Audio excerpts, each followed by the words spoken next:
I think I would pick Wonder Woman just because of what she stands for. She fights for equality as well as trying to bring peace. And I think that's really important, especially in these days and ages. So I couldn't think of something that is one particular instances of like a big failure for me. Failure that comes in smaller doses where it's something where I'm not trusting my gut instinct.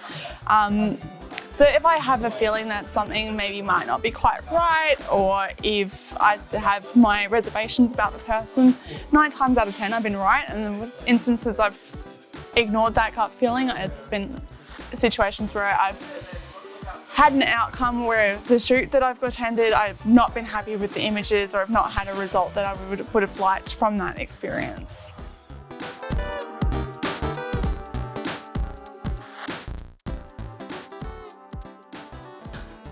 I think I'm gonna have to go with Exploding Kittens. It's a lot of fun, it's a card game. I think my favourite thing is that it's got, you've got note cards in there, and it cancels the action of the previous card. And one of my favourite ones is the images for the Pope of Nope, which is just hilarious. I have a guilty pleasure. I really enjoy history, particularly about the royals. All of the royal families, all of them, including going back to like the Tsars of Russia, everything. I love like royal history. It's one of my favourite things. So because of that, I read a lot of things that are based on either the actual history itself or historical fiction as well. I really like.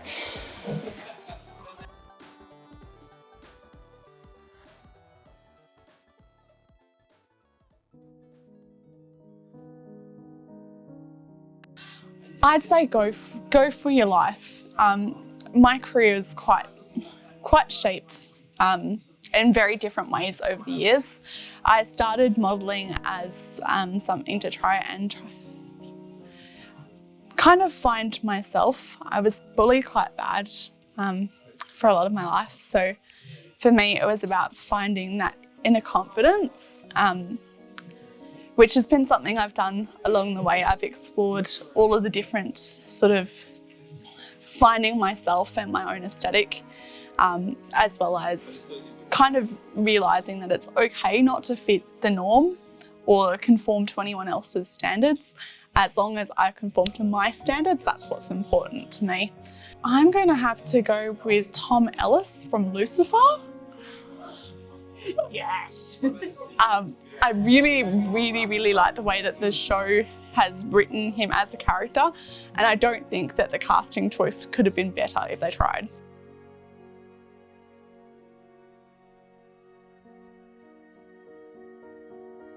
Not one to conform to others' standards.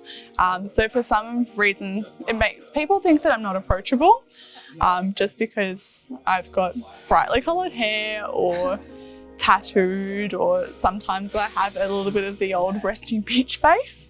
I don't mean to, but sometimes it's just how I come across.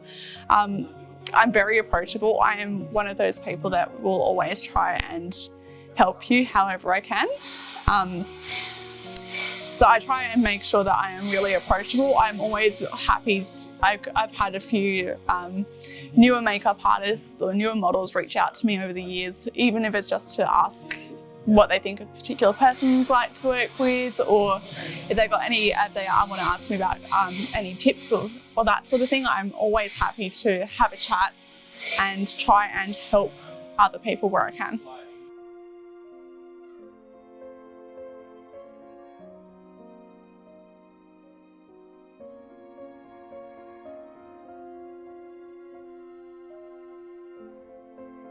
Inspiration from everywhere. I follow a lot of similar sorts of artists to me.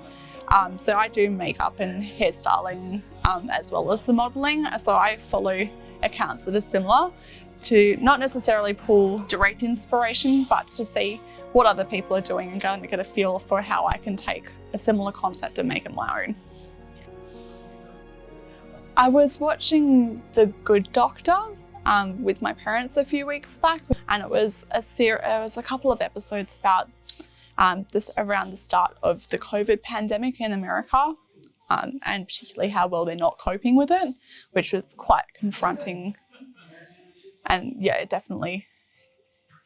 it's something that you wouldn't even dream of, because we've been so lucky here in WA.